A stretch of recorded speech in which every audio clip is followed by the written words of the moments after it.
So the IBE exhibition is work that students have done over 2 years. So the first year we introduced them to different techniques, different styles, different artists. And the second year they hone in on a rationale and what they want to do to present their work.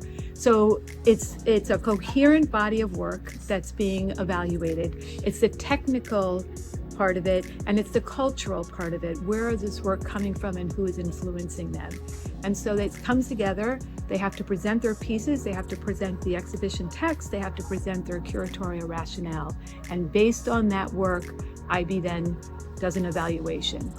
But what is more important to me is watching them do the process, watching them create their work and then going down and showing their work and having other students come in and ask them questions and talk about their work. I work in this art room for 2 years with them, and sometimes I don't hear anything that I hear at the exhibition when they're trying to talk about depression. They're trying to talk about the female figure and what that means. And it's so interesting to me to hear that those explanations that they give. And it's a powerful testimony to what the IB program is all about, because being able to hear kids talk at that level about their artwork is exceptional. The IB Art Exhibit is an opportunity for us to see the culmination of 2 years worth of art experience for these students, including their process portfolios and what went into their experience of creating all of this art.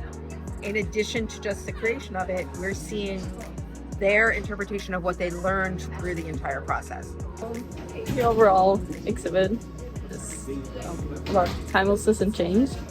And this specific piece was inspired by my grandparents, who still had some old vinyls and didn't know what to do with them. So I took them and made them into this piece.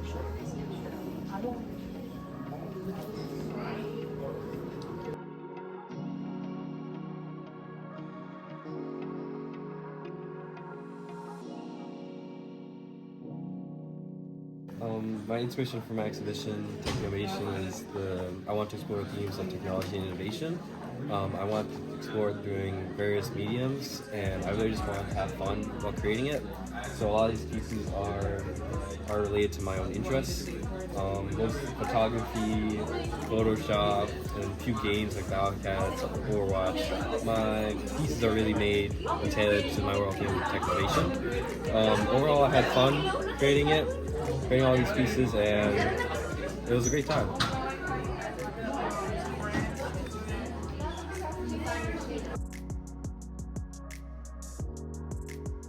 That piece, I call it 1 out of 241 pictures. It's a picture of me taking photos, and it's a collection of images I've had over, I think, a collection of like 7 years. So this is my art exhibition. The overall theme is myths, legends, and stories, and how they're used to express emotions. And with that, I wanted to explore their meanings in a visual medium, since they're usually orally told or written. So for each of these pieces, there was an emphasis on color for each of them, as well as like the medium they're used. For example, for this one, it's mainly neutral and gray, which reflects the Sherlock Holmes series in general. It's a very bleak setting, and a lot of detective work reflects Sherlock's personality.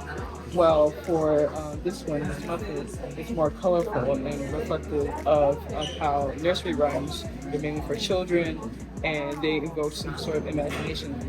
So really, this entire exhibition, it was just like a very nice exploration and imaginative endeavor for me to do.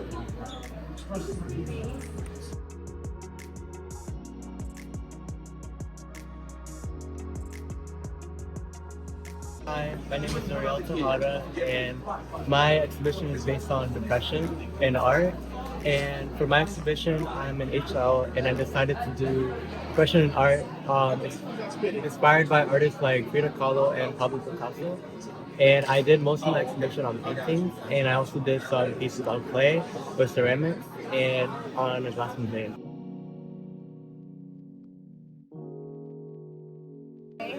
My exhibition piece is about how abuse affects mental health.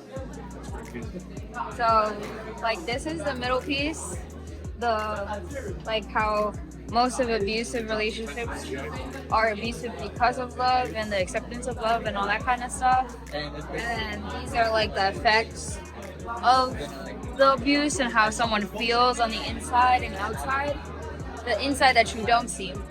And then the picture in the front is someone who is using an unhealthy escape.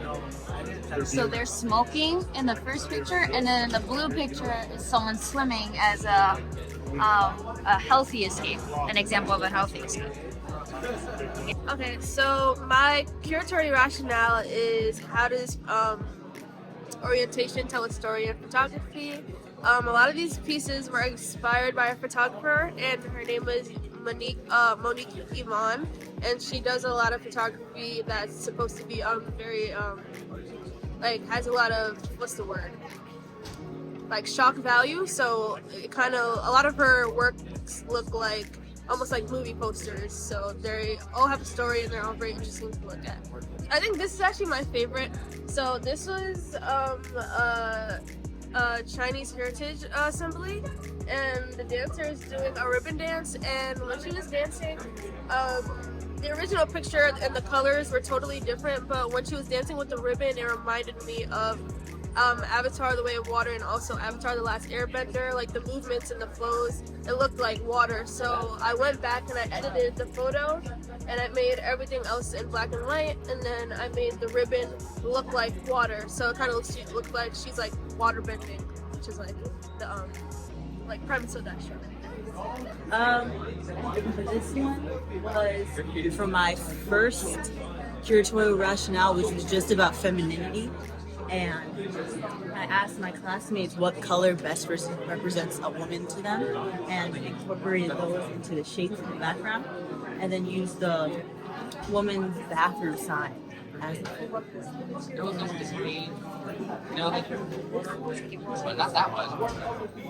after I changed my curatorial rationale to different forms of movement, and it's based on the kintsugi method, which is a Japanese method to repair broken pottery with, I think it's a type of glue and gold or other precious metals mixed inside it to make it more comfortable. And I'm very bad at puzzles, so I couldn't get to finish it. And then the third one is based on the saying, it's like putting lipstick on a pig, which I never really agreed with that because it just feels mean to pigs. Pigs are not ugly animals. So I decided to do it. And then the next one is based on collaboration. So I did a newspaper collage, and I did 3 buttons. And I wrote the sign saying, add something to this, and put it in the hallway. And then I came back 2 days later, and this is what I had. It's based off of all the hard work that I put into making something as beautiful as ballet. So I did one shoe to show all the struggles that go into practicing, and then another shoe that's left pristine to show how the end result looks. This was also from my first curatorial rationale.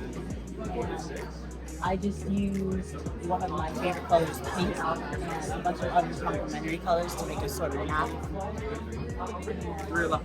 These two, they're technically 2 separate pieces, but they go together. And they're supposed to tell a story of 2 sisters, but it's the sun and the moon. So I humanized them instead of just leaving them as 2 space bodies. I left their relationship with each other vague on purpose. This one is appropriation of a piece I found on Pinterest that I really like. It's just a woman sitting on a couch in a bedsheet. So I turned the bedsheet into a ghost costume. And it's meant to show that there's a certain peace in not being known. And then this one is based off of Botticelli's The Working Venus. But since Botticelli's Venus is based on old Italian beauty standards, I used Pearl because the beauty standards have changed since then, and Botticelli's Venus doesn't represent a large majority of the population. And then this one is based on the connection between two different people. And I use, again, my favorite color, pink. And then there are two shades of green to contrast pink because they're on opposite ends of the color wheel. And it's meant to be very simple and easy to replicate on your own because, in my opinion, that's just how interpersonal connections tend to work. It's like everybody has their own kind of thing. Yeah, so I wanted to express like different emotions through movement and color. So I decided to use fairies as my theme. I based off like the different kinds of fairies that like I used for this exhibition based on a show I used to watch when I was a kid called Wings Club, and I just wanted to like make it seem like really dreamy and mythical. Well, you certainly accomplished that goal. Thank you.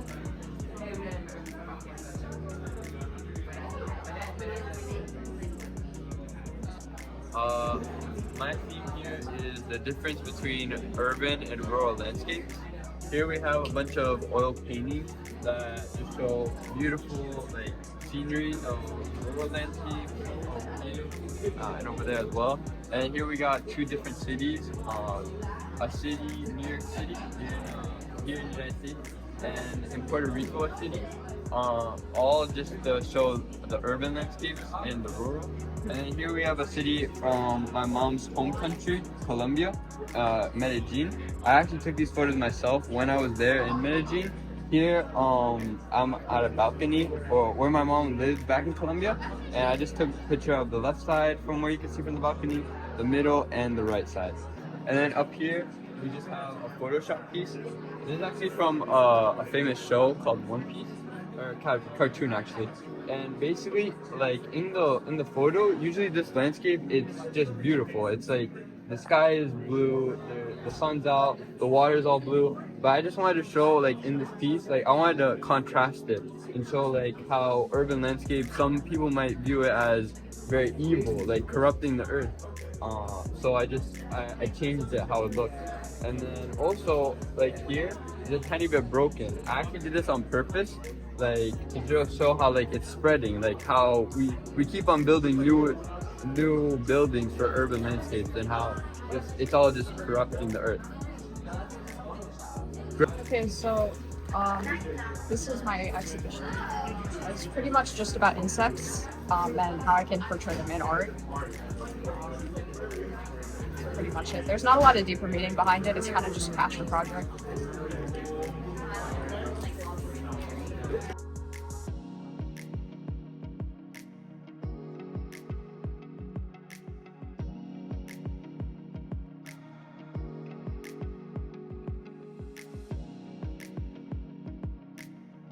There was a main one of ceramic plates that I used where I hand threw the plates and glaze them with colored glazes and clear glazes.